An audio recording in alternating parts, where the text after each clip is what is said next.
क्यों सुंदर है सुंदरकांड। आइए इस अद्भुत कथा में हम जानते हैं सुंदरकांड के बारे में। सुंदरकांड के सुंदर नाम पड़ने के अनेक कारण हैं। पहला तो यह कि इसका पूरा प्रसंग ही मनभावन है। जैसे जामवंत के वचन सुहाए, सुनि हनुमंत हृदय अति भाए। इसकी शुरुआत ही मनभावन तरीके से हो रही है और मन भावन से ही उपसंहार है। यथा निज भवन गवनेऊ, सिंधु श्री रघुपति ही यह मन भायऊ। इससे सुंदर नाम पड़ा। ज्येष्ठ मास के सभी मंगलवार बहुत ही पवित्र माने गए हैं और इस दौरान हनुमान जी की आराधना का खास महत्व है। जगह जगह भंडारों के आयोजन होते हैं और साथ ही कई श्रद्धालु हनुमान चालीसा का पाठ भी करते हैं।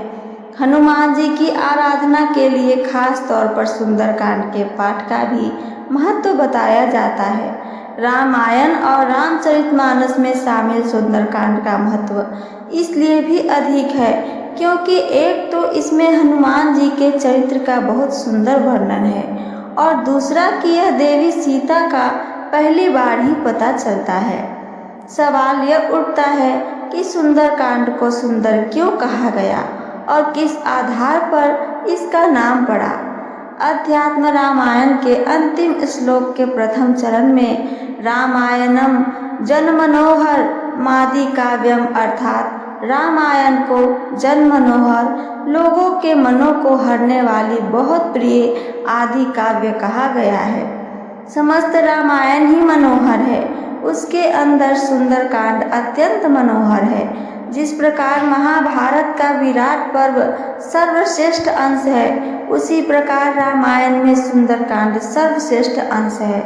इसके श्रेष्ठ होने का कारण बतलाते हुए कहा गया है, सुंदरे सुंदरो राम सुंदरे सुंदरी कथा, सुंदरे सुंदरी सीता सुंदरे किन्न सुंदरम।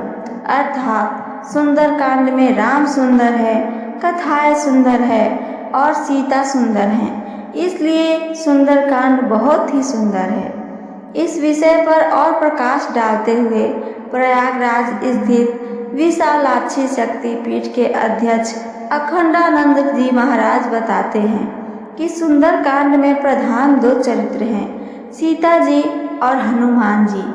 हनुमान जी तो भक्त हैं, पर प्रश्न उठता है कि सीता जी क्या हैं।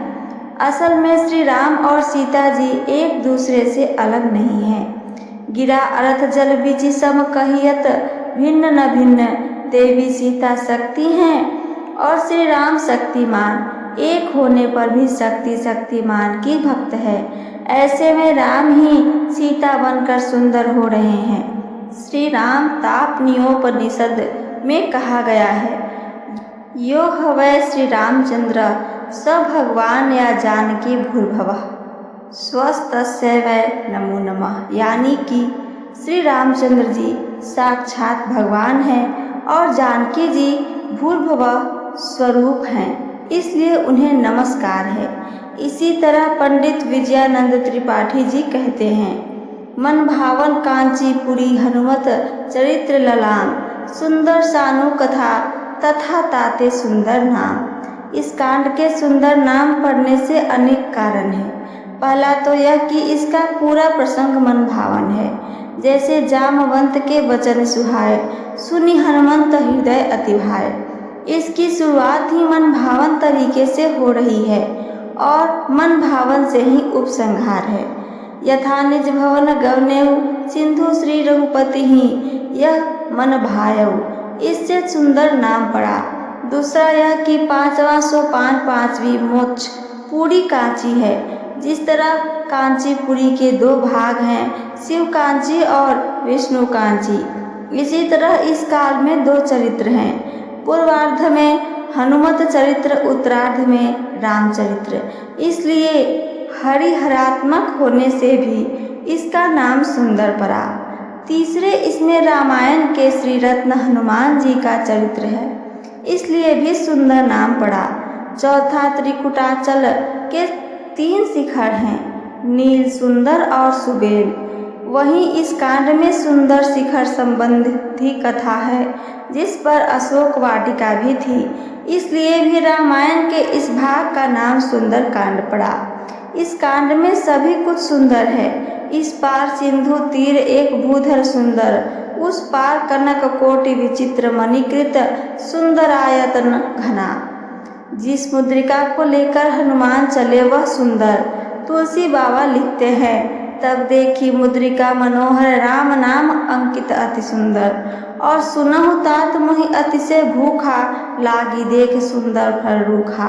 यानी इस कथा में हर जगह सुंदर शब्द का प्रयोग किया गया है।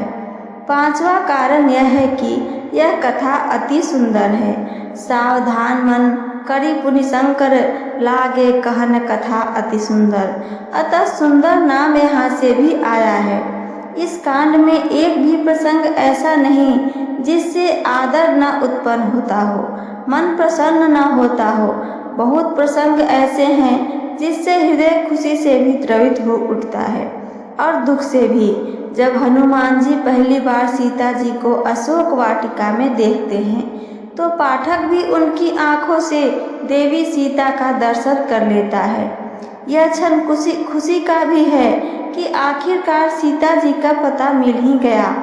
वहीं इसी क्षण में दुख होता है कि सीता जी का अपहरण कर उन्हें यहाँ रखा गया है, जो अपने स्वामी श्री राम से अलग होकर कितनी दुखी है। अन्य कांडों में यह बात नहीं मिलता है।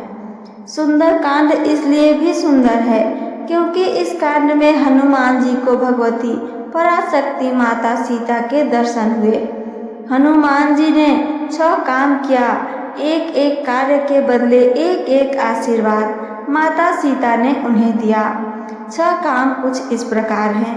पहला, मुद्रिका दी। दूसरा, श्री रामचंद्र जी के गुणों का वर्णन किया। तीसरा, कथा कही। चौथा, विश्वास उत्पन्न किया। पांचवा, संदेश कहा। और छठा, धीरज दिया। इसके बदले में सीता जी ने आशीर्वाद भी छह दिए। बल, शील, अजर, अमर, गुण निधि और रघुनायक जाप। सुंदर कांड का सबसे खास बात यह है कि जब भी किसी अभिष्ट काम के लिए इसका अनुष्ठान किया जाता है, तो अनुष्ठान करने वाले की अभिष्ट सिद्धि होती है। दूसरी बात, सुंदर कांड की कथा पात्रों के स्वभाव और आचरण आदि में आध्यात्मिकता और रसों का ऐसा खूबसूरत संयोग दिखाई देता है कि उसके महत्व से इनकार नहीं किया जा सकता है।